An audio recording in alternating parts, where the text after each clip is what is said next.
Na entrevista do dia com Maria Lídia Flandoli, o Pacto de Empoderamento da Sociedade Brasileira no Combate à Corrupção. Entrevisto o promotor Roberto Livianu, fundador e presidente do Instituto Não Aceito Corrupção. Obrigada por estar conosco. E num momento que nós temos aí casos emblemáticos, a prisão de Paulo Maluf e hoje a decisão sobre Mari, que foi presidente da CBF lá nos Estados Unidos em julgamento por 7 crimes, foi condenado por 6 desses crimes, com pedido de prisão também. Agora, isso é um marco, no caso de Maluf em especial, porque o julgamento é aqui no Brasil, é do Brasil. É um marco na luta contra a corrupção no Brasil? Sem sombra de dúvida, Maria Lídia. Maluf, inclusive, essa situação toda dele é muito peculiar, porque você veja, ele há muito tempo é listado na Interpol como procurado, mas no Brasil ele andava livre, leve, solto, inclusive publicando nas redes sociais que ele é um homem honestíssimo, né? Aliás, me surpreendeu essa cena de muleta, porque eu em Brasília o vi 3 semanas atrás andando muito rapidamente no aeroporto. Eu vi, ninguém me falou. Eu vi ele se deslocando com muita habilidade e ótima mobilidade em Brasília. Eu estava lá e eu o vi. É estranha essa cena das muletas, né? Portanto, procurado pela Interpol, no Brasil ele está finalmente condenado e ele se notabilizou porque publicou nas redes sociais que ele é um homem honestíssimo. Ele não está na lista do Mensalão, ele não está na lista do Petrolão. Ao que um seguidor comentou: Dr. Paulo, o que faltou para esse pessoal que foi preso no Petrolão, na Lava Jato, foi a sua consultoria. Se o senhor tivesse orientado, eles não tinham se dado mal. Ele que se orgulha de dizer que não precisa fazer campanha, porque ele já tem 400, 500 mil votos. Ele é um rouba mais faz e as pessoas querem um ladrão as representando. As pessoas têm consciência que se trata de um ladrão, o rouba mais fácil, que inclusive também ele roubou de Adhemar de Barros, porque Adhemar que era o rouba mais fácil. Né?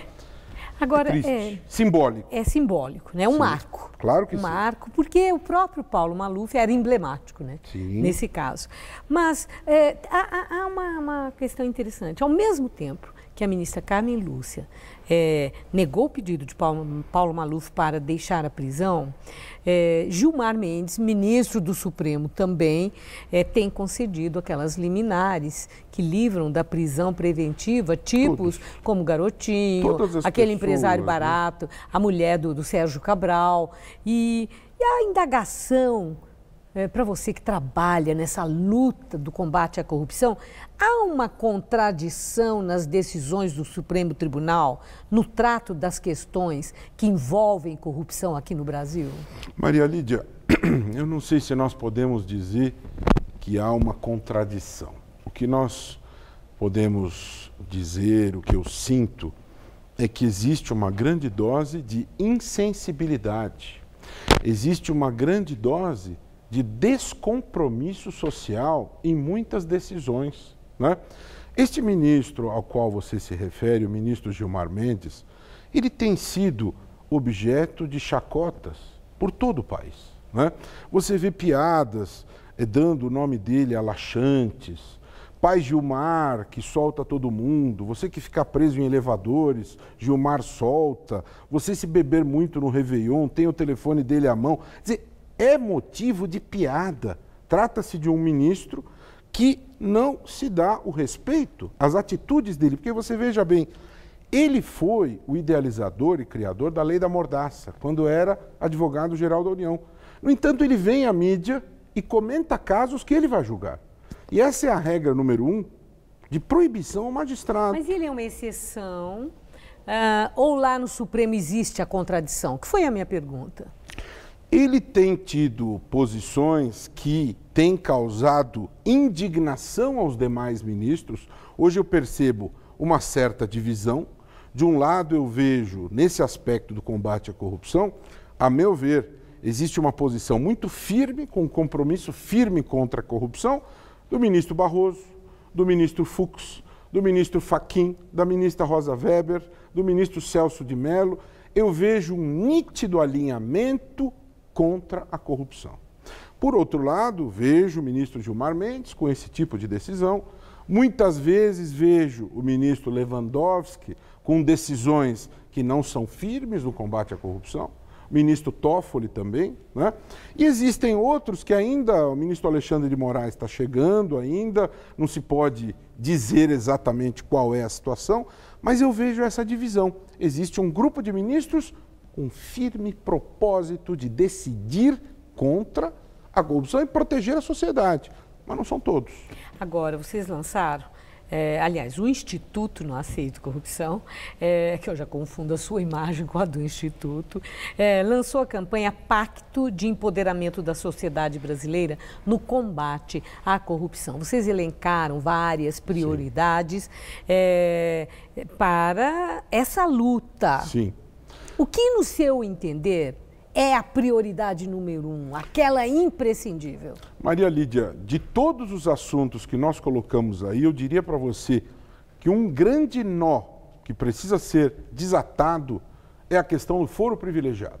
O foro privilegiado, ele representa uma visão antiquada de Estado. Mas isso tem que se passar por aprovação no Congresso? Existem duas discussões hoje. Existe uma discussão a nível de Congresso, uma proposta de emenda à Constituição, Sim. que já foi aprovada em 2 votações do Senado e hoje se encontra na Câmara.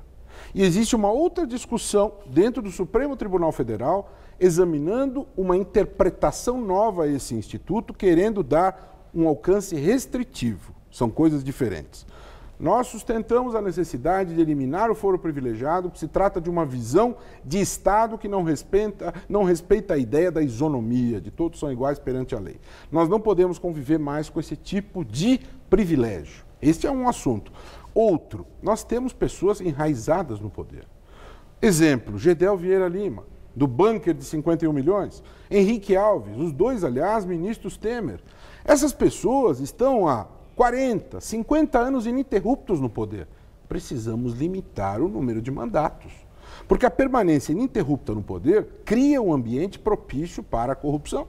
Precisamos eliminar as nomeações políticas nos tribunais de contas. Sim. Porque tem jagunços nos tribunais de contas. Gente que não tem diploma superior.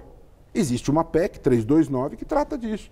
Então essas medidas, elas compilam algumas questões fundamentais para melhorar o combate à corrupção no Brasil. Não são as 10 medidas, são outras questões que são elencadas dentro desse manifesto e convido os telespectadores a conhecer na página do Instituto nãoaceitocorrupção.org.br, na página do Facebook, e assinar. O manifesto é aberto para a participação da sociedade. Mandamos a todos os congressistas, Maria Lídia, para que eles vistam esta camisa, porque esses assuntos precisam de aprovação no Congresso e alguns dependem de a apresentação de projetos e propostas de emenda à Constituição.